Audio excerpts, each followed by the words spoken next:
Hello मेरे प्यारे बच्चों, मैं रिंकेश कुमार आपका इस यूट्यूब प्लेटफॉर्म पर स्वागत करता हूं। आज हम class 12 physics lesson 5 part number 4 इसमें हम गत्यात्मक प्रतिरोध ये वाला हेडिंग पढ़ेंगे। इसके पहले हमने 3 पार्ट में कुछ हेडिंग वहाँ पे हमने पढ़ लिए हैं। उसी के आगे से हम नेक्स्ट हेडिंग पढ़ते हैं, गत्यात्मक प्रतिरोध किसे कहते हैं। यानी कहने का मतलब है जो प्रतिरोध का जो विरोध करे, यानी प्रतिरोध में जो डिफिशन यानी जो वहां पे गत्यात्मक रूप में काम करता है वही गत्यात्मक प्रतिरोध का काम करता है। इसके लिए हम एक फार्मूला याद रखते हैं, minus delta V upon delta X. गत्यात्मक प्रतिरोध delta V upon delta, sorry यहाँ पे वी नहीं, एक्स नहीं, यहाँ पर आई लिखेंगे। गत्यात्मक प्रतिरोध किसे कहते हैं, यानी कहने का मतलब है किसी परिपथ में विभव में हुआ परिवर्तन तथा धारा में हुए परिवर्तन के अनुपात को हम गत्यात्मक प्रतिरोध कहते हैं। इसका फार्मूला बनता है गत्यात्मक प्रतिरोध minus delta V upon delta x. चूंकि चालक के अपोजिट डायरेक्शन में काम करता है इसलिए यहाँ पे ये निगेटिव में मापा जाता है, इसलिए हम यहाँ पे minus delta V upon delta x दिखाएंगे। इसका जो यूनिट बनता है, यानी यहाँ पे जो इसका हम मात्रक काउंटिंग करेंगे, ये मात्रक जो इसका बनेगा डेल्टा वी, विभव मात्रक होता है यम एल स्क्वायर टी की पावर -3 ए की पावर -1 अपा नीचे धारा, इसकी बीमा बनेगा ए बनेगा। इसको सॉल्व करेंगे हम, ये पलट ऊपर जाएगा तो बनेगा यम एल स्क्वायर टी की पावर -3 ए की पावर, ये +1 था, ऊपर जाएगा -2 बनेगा। इसका बीमा ये निकलेगा। अगर इसका हम मात्रक निकालना चाहे, सॉरी इसका मात्रक, सॉरी यहाँ पे हमने थोड़ा उलट बता दिया, उल्टा बता दिया, लेकिन यहाँ पे इसको हम बीमा के रूप में दिखा दीजिएगा प्लस यहाँ पे इसका हम यूनिट निकाल लेते हैं। तो यूनिट इसका क्या बनेगा, यानी बोले तो मात्रक इसका बनेगा बी डेल्टा बी, ये बनेगा वोल्ट के रूप में काम करेगा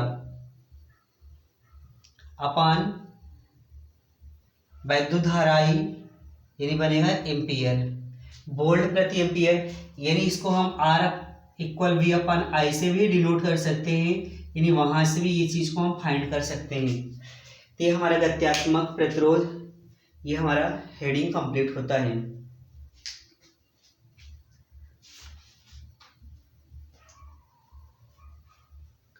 नेक्स्ट हेडिंग पढ़ेंगे हम वैद्युत ऊर्जा, यानी अगला हेडिंग हमारा है वैद्युत ऊर्जा किसे कहते हैं।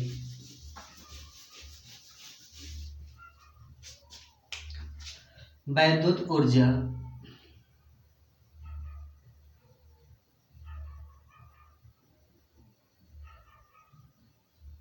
वैद्युत ऊर्जा, इसके लिए एक हम फार्मूला याद रखते हैं, W इक्वल टू होता है V इंटू क्यू।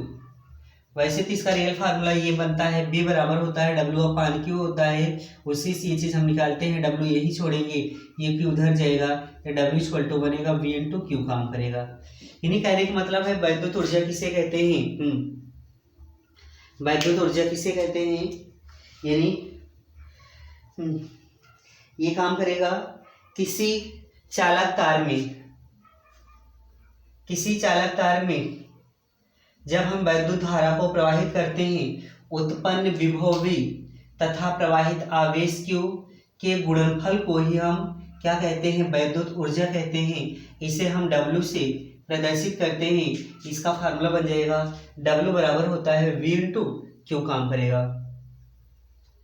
अगर इसका हम मात्रक निकालना चाहे तो जो इसका मात्रक बनेगा, बोले तो यूनिट जो इसका बनेगा B विभव के रूप में काम करेगा। इसका जो मात्रक बनेगा विभव से बनेगा वोल्ट बन जाएगा इंटू क्यू से आवेश बनेगा, आवेश की मात्रा कूलाम लिखा जाएगा, यानी इसका जो यूनिट बनेगा वोल्ट इंटू कूलाम लिखा जाएगा, या इसका हम एक मात्रक ये भी लिख सकते हैं, इसका मात्रक जूल भी बनेगा। वोल्ट इंटू कूलाम बनेगा या जूल बनेगा।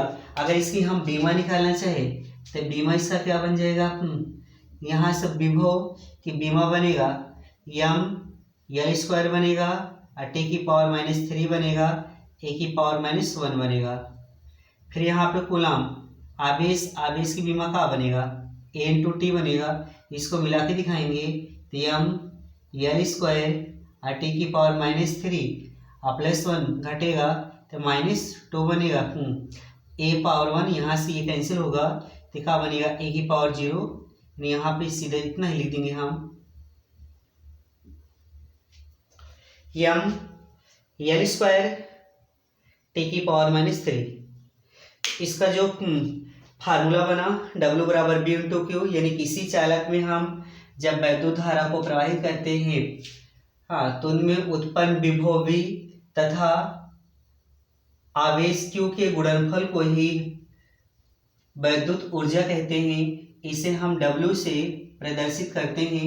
W बराबर बनेगा B इंटू क्यू काम करेगा। अगर यहाँ से हम मात्रक निकालना चाहे तो इसका मात्रक वोल्ट इंटू कूलाम या जूल बनेगा। बीमा निकालना चाहें तो यम एल स्क्वायर टी की पावर -3 ए की पावर -1 ए इंटू टी बनेगा। इन दोनों को सॉल्व करेंगे, यम एल स्क्वायर और टी की पावर -2 बनेगा।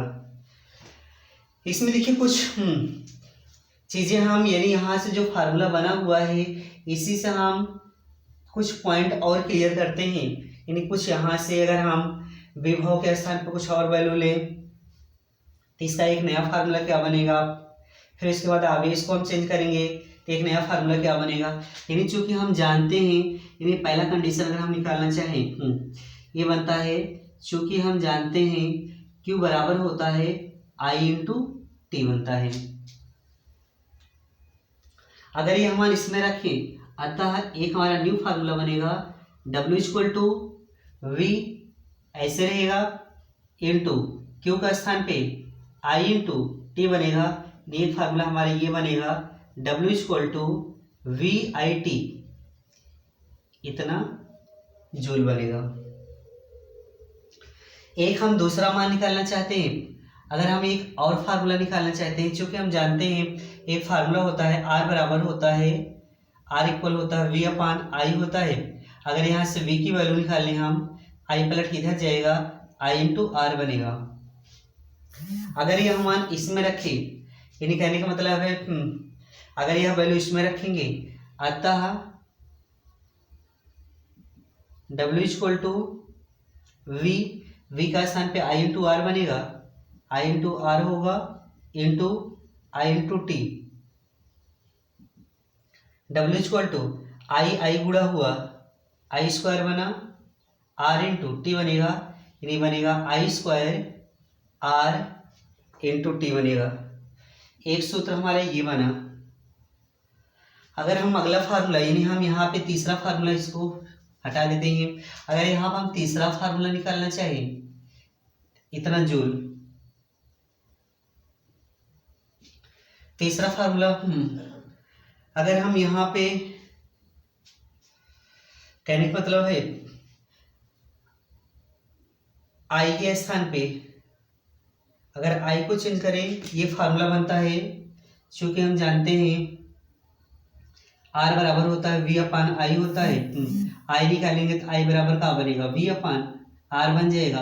अतः हम यहाँ पे एक फार्मूला बनाना चाहते हैं, बनेगा W इक्वल टू I के स्थान पे, इसके स्थान पे V अपान R रखेंगे तो V की स्क्वायर अपान R की स्क्वायर बनेगा, इंटू बनेगा R इंटू टी बन जाएगा। एक R से एक R कैंसिल हो जाएगा, W equal V square T upon नीचे का बनेगा R बनेगा। एक फार्मूला हमारा यहाँ पे ये बन के तैयार हुआ। एक चौथा फार्मूला हम यहाँ पे सेट करते हैं। चौथा फार्मूला हमारा क्या बनेगा, अगर यहाँ में आर गायब करते हैं, आर के स्थान पे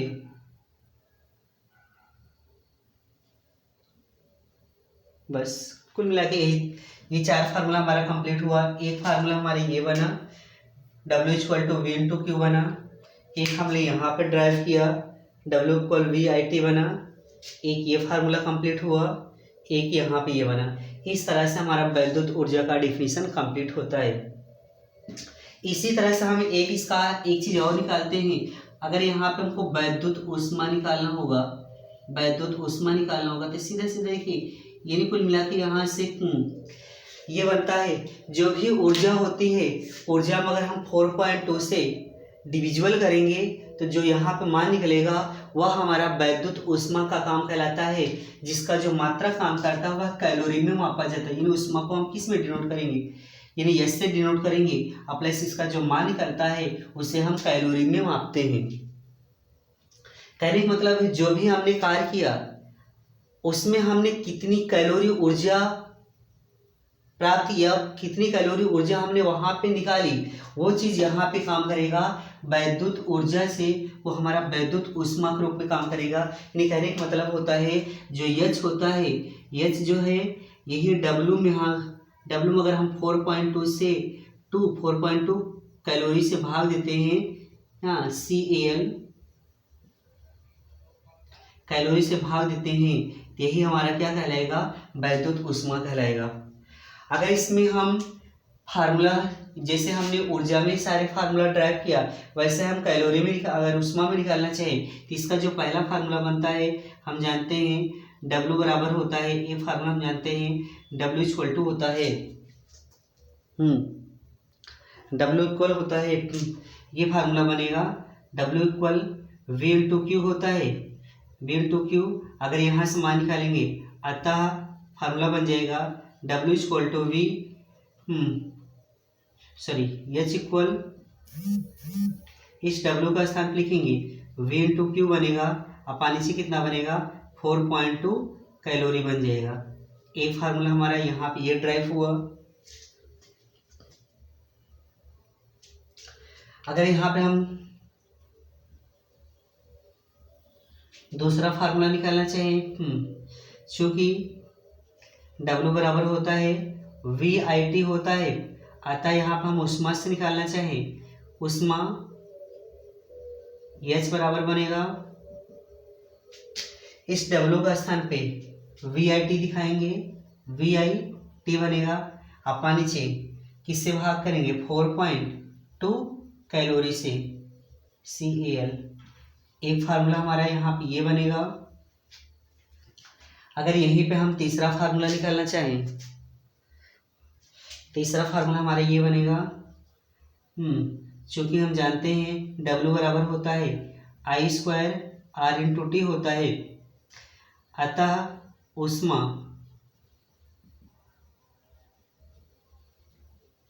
H बराबर बन जाएगा, W का स्थान लिखेंगे I² R/T, अपा नीचे बन जाएगा 4.2 कैलोरी बन जाएगा। एक हमारा ये काम करेगा। एक चौथा पार्ट हम दिखाएंगे यहाँ पे, चूंकि W बराबर होता है V²T, अपा नीचे का बनेगा R बन जाएगा, अतः यहाँ पे हम ऊष्मा निकालेंगे, ऊष्मा H बराबर बनेगा V²T अपान 4.2 इंटू R बनेगा इतना कैलोरी। इस तरह से हमारा ये वैद्युत ऊष्मा का डिफिनीशन कंप्लीट होता है ना। हमने वैद्युत ऊर्जा से ये हमने डिफिनीशन पढ़ा, प्लस इसका हमने यूनिट निकाला, अब बेमा निकालना, और फिर यहाँ से इसके हमने सारे फार्मूलों को यहाँ पर हमने ड्राइव किया। हमने वैद्युत ऊष्मा पढ़ा, यानी जो भी ऊर्जा होता है उसमें अगर 4.2 कैलोरी ऊष्मा निर्मुक्त हो यानी मुक्त होगी तो हमारी वैद्युत ऊष्मा के रूप में काम करेगा। तो H इक्वल होता है W/4.2 कैलोरी होता है। यानी यहाँ पे हमने 4 फार्मूला, एक ये बनाया, एक यहाँ पे ये बना, एक ये बना, एक ये बना, ऐसे हमने चारों फार्मूला यहाँ पे पढ़े। बस इस वीडियो में हम यहीं तक रखते हैं। इसके बाद जो नेक्स्ट शेड्यूल रहेगा उसको हम अगले वीडियो में प्रोवाइड करेंगे। अगर हमारी वीडियो अच्छी लगे तो इसको लाइक और सब्सक्राइब जरूर करिएगा। और जो भी शब्द कमेंट बॉक्स में लिख देंगे, जो भी चीज़ आपको चाहिएगा, जिस चीज़ की ज़रूरत रहेगा उसको आप कमेंट बॉक्स में छोड़ दीजिएगा। वहाँ से पढ़ने के बाद हम आपको वो चीज़ उस पर फोकस करेंगे। बस, थैंक यू।